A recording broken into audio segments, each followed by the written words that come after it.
విశాఖ 35వ వార్డును ఆదర్శ వార్డుగా తీర్చిదిద్దడమే లక్ష్యంతో వార్డు అధ్యక్షులు బుచ్చారామురెడ్డి ప్రణాళికాబద్ధంగా ముందుకు సాగుతున్నారు.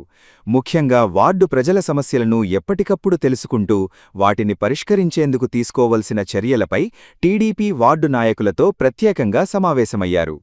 ఈ సమావేశానికి cluster incharge Villuri Bhaskara Rao, co cluster Munnam Balaji, ward secretary Mangaraju, ward joint secretary Suri Appa Rao, unit incharge Kanakaraju, ward Telugu Yuvatha president Suresh, booth president Naini Venkatramana, ward నాయకులు తదితరులు పాల్గొన్నారు.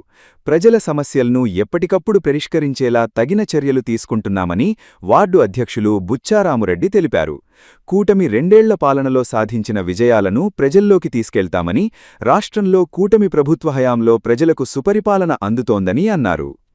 వార్డులో సమస్యలు హౌసింగ్ కానీ, పెన్షన్స్ కానీ, తల్లికి వందనం అంటే ఇప్పుడు రేపు 17 నుంచి అది జీవో ప్రకటించారు కాబట్టి రెండు మాకు తెలుగుదేశం పార్టీ వచ్చిన తర్వాత 2 సంవత్సరాలు అయిన తర్వాత ఉమ్మడి పార్టీ ఉమ్మడి కుటుంబం పరిపాలించిన తర్వాత పార్టీ పరంగా ఏటి చేసిన ప్రజల్లోకి వెళ్ళి చెప్పవలసిన పరిస్థితి కూడా మాకు ఉంది. దాని దృష్టిలో మాకు ఇప్పుడు ఈ డోర్ టు డోర్ మాకు బూత్ ప్రెసిడెంట్లు నాయకులు అందరూ కూడా తిరిగి ప్రతి ఒక్క ఇంటికి వెళ్ళి ఓటర్ నమోదు కార్యక్రమాల్లో పాల్గొని సమస్యలు ఎవరైనా అడిగితే దాని గురించి మా కార్యకర్తలు మా నాయకులు మేము అందరం కలిసి ఆ ఒక సమస్య పరిష్కారం చేయడం జరుగుతుంది. మా వార్డులో అయితే అనుకున్న డేట్ ప్రకారంగా చేసేసి పరిస్థితి మా వార్డు మొత్తం లీడర్షిప్ అంతా చేశారు. కానీ కొద్దిగా ట్రాన్స్ఫర్లు డెప్త్లు డోర్ లాక్లు ఉండి అవి కొద్ది చేంజింగ్ లా కూడా కొద్దిగా టైం పట్టింది. ఆ టైంకి అధిష్టాన వర్గం కూడా ఒక 10 రోజులు డేట్ పెంచింది. ప్రజల్లో అంటే నారా చంద్రబాబు నాయుడు గారు ఈ రాష్ట్రానికి అవసరం, రాష్ట్ర ప్రజలకు అవసరం, రాష్ట్ర అభివృద్ధికి అవసరము.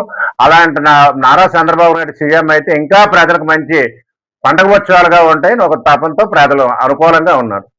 మాకు కేంద్ర ప్రభుత్వం కంటే మాకు నిధులు కావాలనుకుంటే ఇమీడియట్ ఫైల్ వెళ్ళడమే లేటు. ఫైల్ వెళ్ళంటే స్పందించి సంతకం పెట్టి పంపిస్తారు. విషయం తెలిసిన వెంటనే గవర్నమెంట్ పరంగా కానీ ఇక్కడ ఉన్న ఆఫీసర్లు కానీ లేకపోతే ఇక్కడ రాజకీయ నాయకులు వెంటనే స్పందించి ఇమీడియట్ గా అక్కడికి వెళ్ళి యాక్షన్ తీసుకునే పరిస్థితి ఎవరైనా ఉన్నారంటే ఉమ్మడి పార్టీ ఉమ్మడి కుటుంబమే.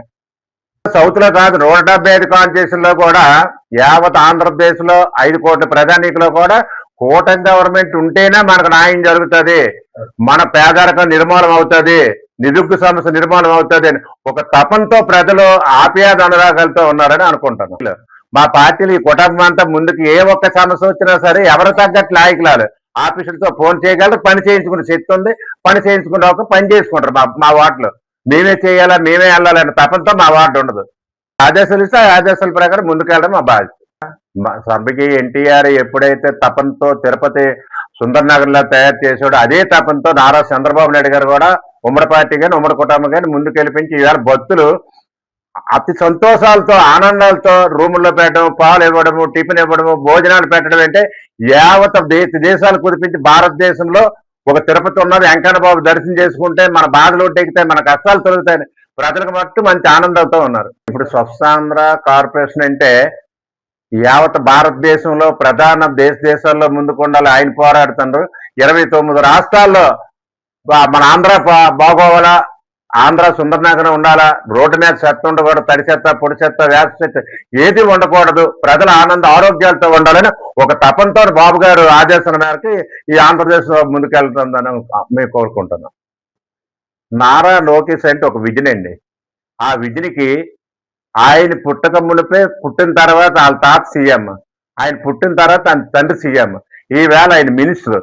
ఈ రాష్ట్రంలో పేదరికము లేకుండా ఉండాలా, నిరుగు సమస్య లేకుండా ఉండాలి ఒక తపనతో ఆయన శాలం చేసి మరి ఇండస్ట్రీలో తెచ్చి ముందుకెళ్లే వ్యక్తి ఎవరైనా ఉన్నది నారా లోకేష్ గారు.